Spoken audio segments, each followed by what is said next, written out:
Peace and power, and welcome back to KTsAlchmy.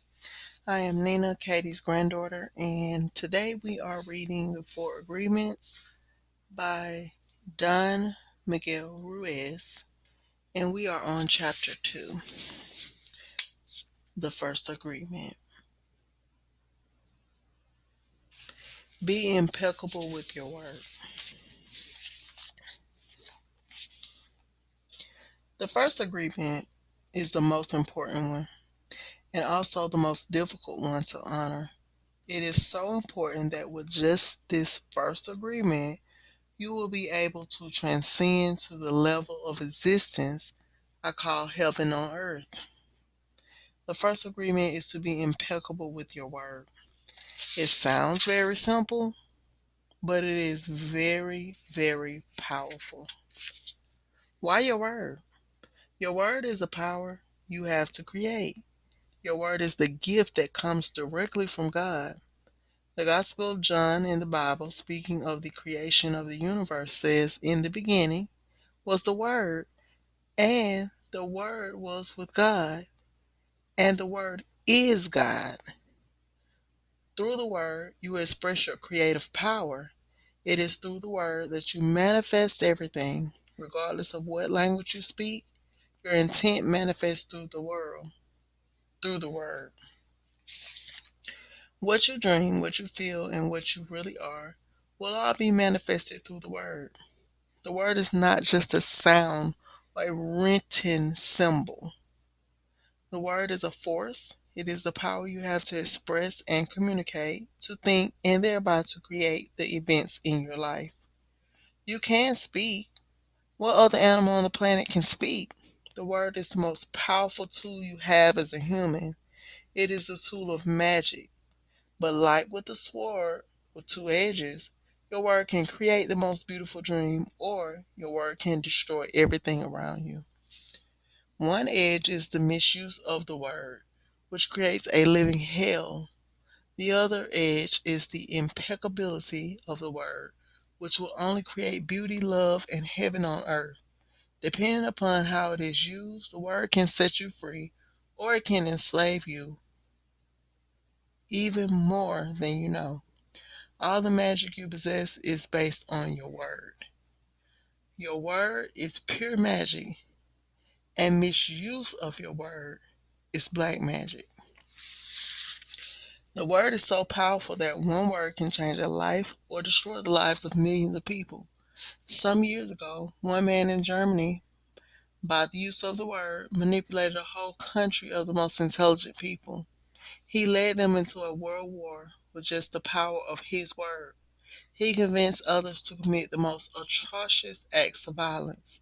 He activated people's fear with the word, and like a big explosion, there was killing and war all around the world. All over the world, humans destroyed other humans because they were afraid of each other. His word, based on fear generated beliefs and agreements, will be remembered for centuries.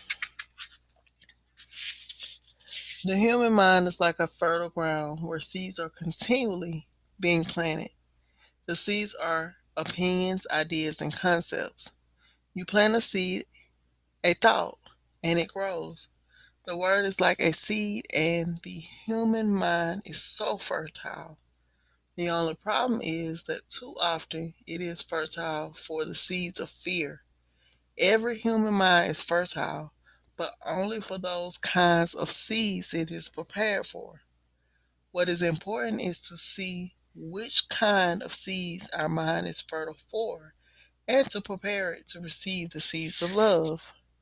Take the example of this man in the past.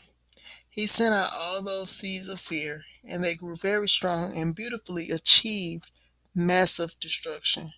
Seeing the awesome power of the word, we must understand what power comes out of our mouths. One fear or doubt planted in our mind can create an endless drama of events. One word is like a spell, and humans use the word like black magicians. thoughtlessly putting spells on each other. Every human is a magician, and we can either put a spell on someone with our word, or we can release someone from a spell. We cast spells all the time with our opinions. An example, I see a friend and give him an opinion that just popped into my mind. I say, I see that kind of color in your face in people who are going to get cancer. If he listens to the word and if he agrees, he will have cancer in less than 1 year. That is the power of the word. During our excuse me, during our domestication, our parents and siblings gave their opinions about us without even thinking. We believed these opinions and we lived in fear over these opinions, like not being good at swimming or sports or writing. Someone gives an opinion and says, "Look at this, look, this girl is ugly." The girl listens, believes she's ugly, and grows up with the idea that she is ugly. It doesn't matter how beautiful she is, as long as she has that agreement, she will never, I mean, as long as she had that agreement, she will believe that she is ugly. That is the spell she is under. By hooking our attention, the world, the word, can enter our mind and change a whole belief for better or for worse. An example, you may believe you are stupid, and you may have believed this for as long as you can remember. This agreement can be very tricky, causing you to do a lot of things just to ensure that you are stupid. You may do something and think to yourself, "I wish I were smart, but I must be stupid or I wouldn't have done that." The mind goes into hundreds of different directions, and we could spend days getting hooked by just that one belief in our own stupidity. Then, one day, someone hooks your attention and using the word lets you know that you're not stupid. You believe what the person says and make a new agreement. As a result, you no longer feel or act stupid. A whole spell is broken just by the power of the word. Conversely, if you believe you are stupid and someone hooks your attention and says, "Yes, you are really the most stupid person I have ever met," the agreement will be reinforced and become even stronger. Now, let us see what the word impeccability means. Impeccability means without sin. Impeccable comes from the Latin peccatus, which means sin. The M in impeccable means without. So impeccable means without sin. Religions talk about sin and sinners, but let's understand what it really means to sin. A sin is anything that you do which goes against yourself. Everything you feel or believe or say that goes against yourself is a sin. You go against yourself when you judge or blame yourself for anything. Being without sin is exactly the opposite. Being impeccable is not going against yourself. When you are impeccable, you take responsibility for your actions, but you do not judge or blame yourself. From this point of view, the whole concept of sin changes from something moral or religious to something common sense. Sin begins with rejection of yourself. Self rejection is the biggest sin that you can commit. In religious terms, self rejection is a mortal sin, which leads to death. Impeccability, on the other hand, leads to life. Being impeccable with your word is not using the word against yourself. If I see you in the street and I call you stupid, it appears I am using the word against you. But really, I'm using my word against myself because you're going to hate me for this, and your hating me is not good for me. Therefore, if I get angry with my word, send all that emotional poison to you, I'm using the word against myself. If I love myself, I will express that love in my interactions with you. And then I am being impeccable with the word because that action will produce a like reaction. If I love you, then you will love me. If I insult you, you will insult me. If I have gratitude for you, you will have gratitude for me. If I'm selfish with you, you will be selfish with me. If I use the words to put a spell on you, you're going to put a spell on me. Being impeccable with your word is the correct use of your energy. It means to use your energy in the direction of truth and love for yourself. If you make an agreement with yourself to be impeccable with your word, just with that intention, the truth will manifest through you and clean all the emotional poison that exists within you. But making this agreement is difficult because we have learned to do precisely the opposite. We have learned to lie as a habit of our communication with others and, more importantly, with ourselves. We are not impeccable with the word. The power of the word is completely misused in hell. We use the word to curse, to blame, to find guilt, to destroy. Of course, we also use it in the right way, but not too often.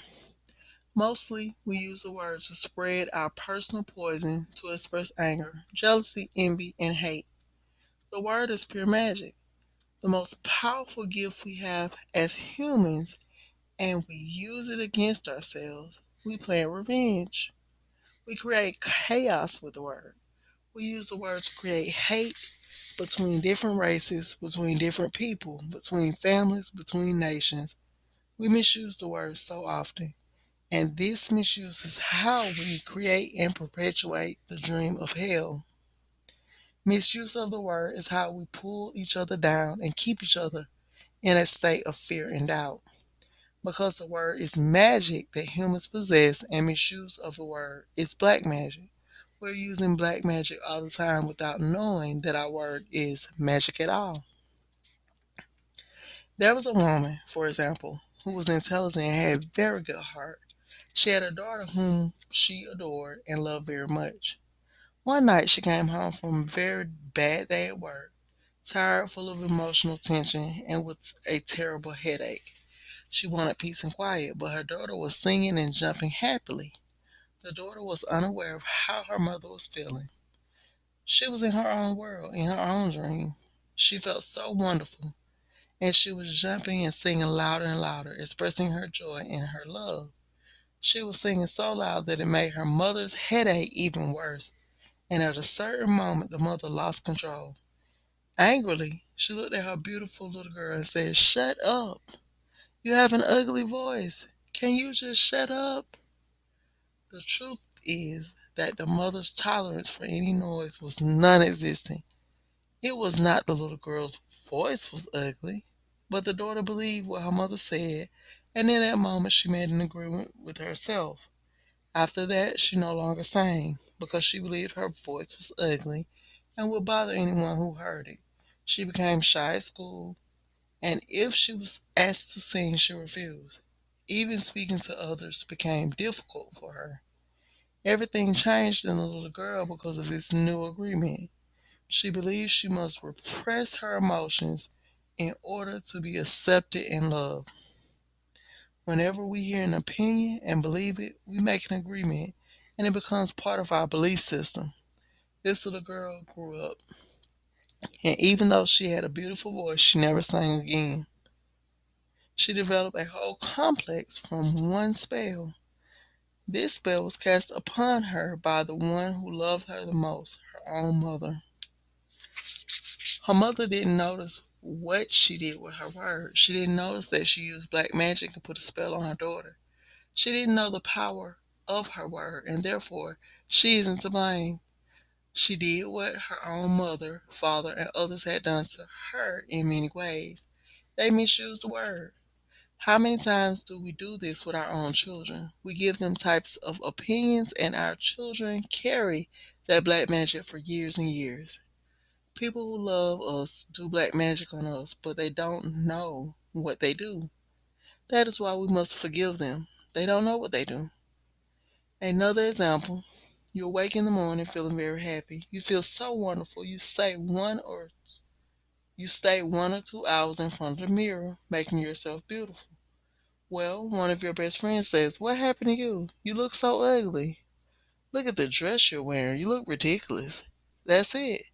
That is enough to put you all the way down in hell. Maybe this girlfriend just told you this to hurt you. And she did. She gave you an opinion with all the power of her word behind it. If you accept the opinion, it becomes an agreement now, and you put all your power into that opinion. That opinion becomes black magic. These types of spells are difficult to break. The only thing that can break a spell is to make a new agreement based on truth. The truth is most important part of being impeccable with your word. On one side of the sword are the lies which create black magic, and on the other side of the sword is the truth which has the power to break the spell of black magic. Only the truth will set us free. Looking at everyday human interactions, imagine how many times we cast spells on each other with our word. Over time, this interaction has become the worst form of black magic, and we call it gossip. Gossip is black magic at its very worst because it is pure poison. We learn how to gossip by agreement. When we were children, we heard the adults around us all gossiping all the time, openly giving their opinions about people. They even had opinions about people they didn't know. Emotional poison was transferred along with the opinions, and we learned this as the normal way to communicate. Gossiping has become the main form of communication in human society. It has become the way we feel close to each other because it makes us feel better to see someone else feel as badly as we do. There's an old expression that misery likes company, and, and people who are suffering in hell don't want to be all alone. Fear and suffering are an important part of the dream of the planet. They are how the dream of the planet keeps us down. Using the analogy of the human mind as a computer, gossip can be compared to a computer virus. A computer virus is a piece of computer language written in the same language all the other codes are written in, but with harmful intent. This code is inserted into the program of your computer when you least expect it, and most of the time without your awareness.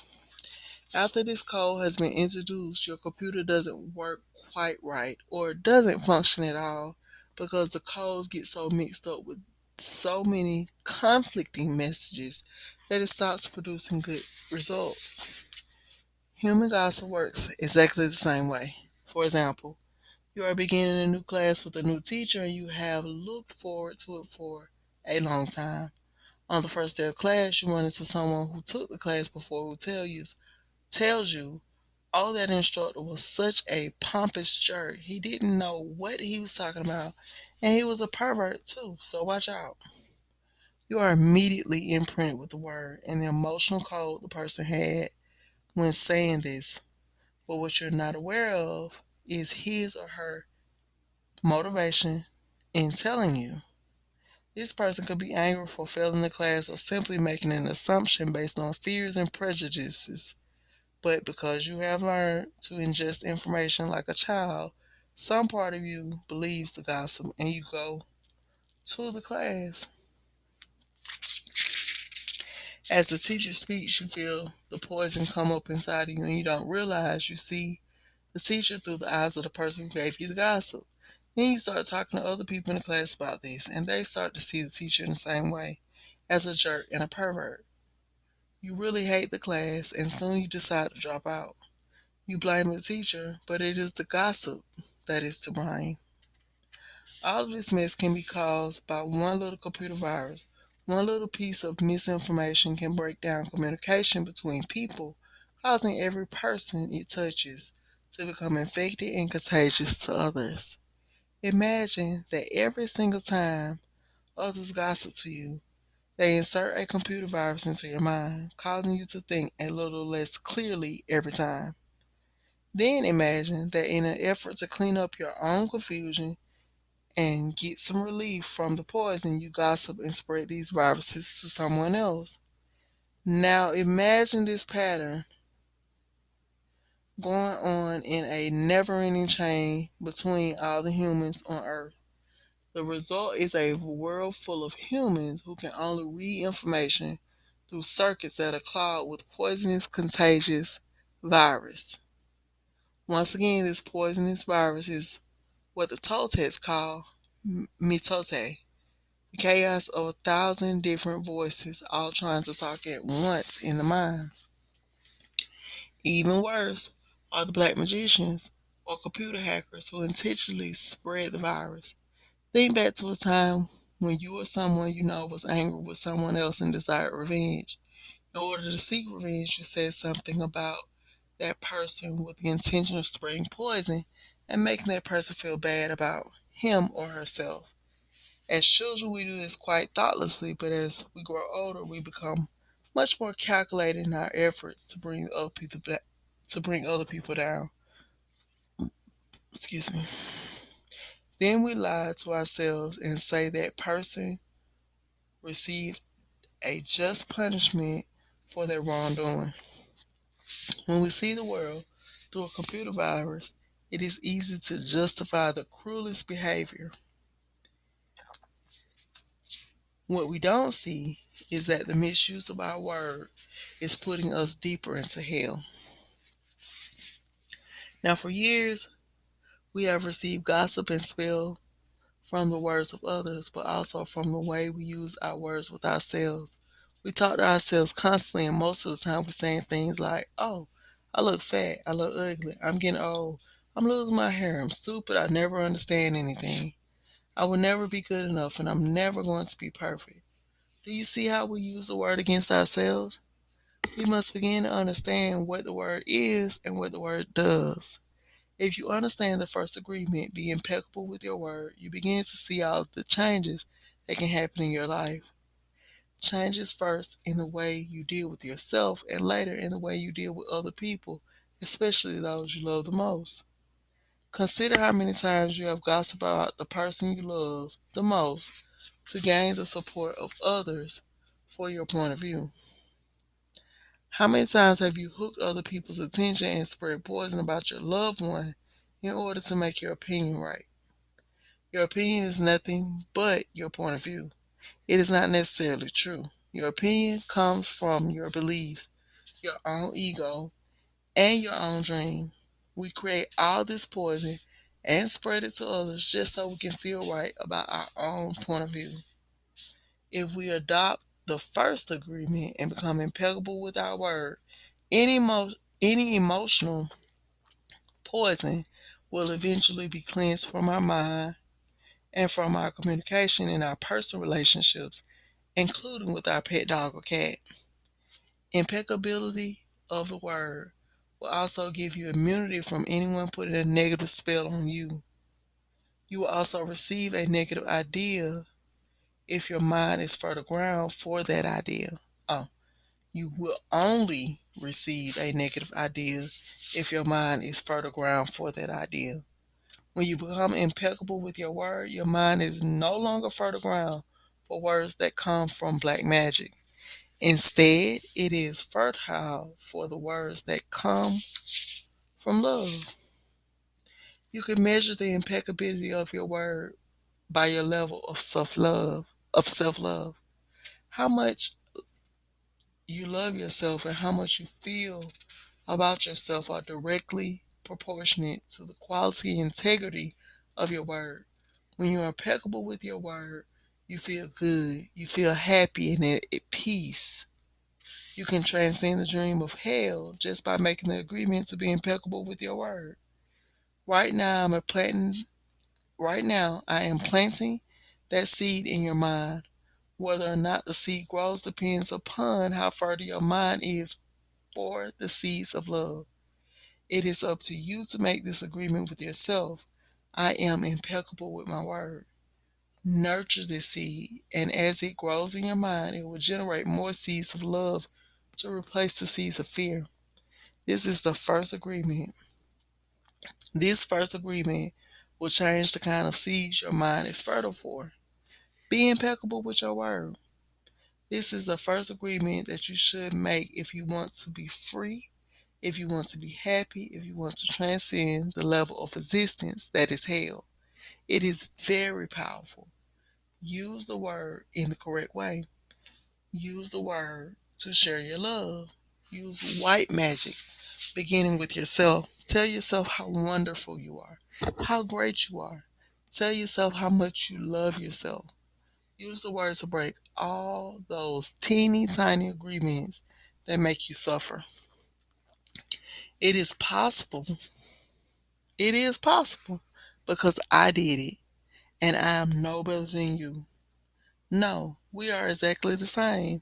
We have the same kind of brain, the same kind of bodies. We are humans. If I was able to break those agreements and create new agreements, then you can do the same. If I can be impeccable with my word, why not you? Just this one agreement can change your whole life. Impeccability of the word can lead you to personal freedom, to huge success and abundance. It can take away all fear and transform it into joy and love. Just imagine what you can create with impeccability of the word.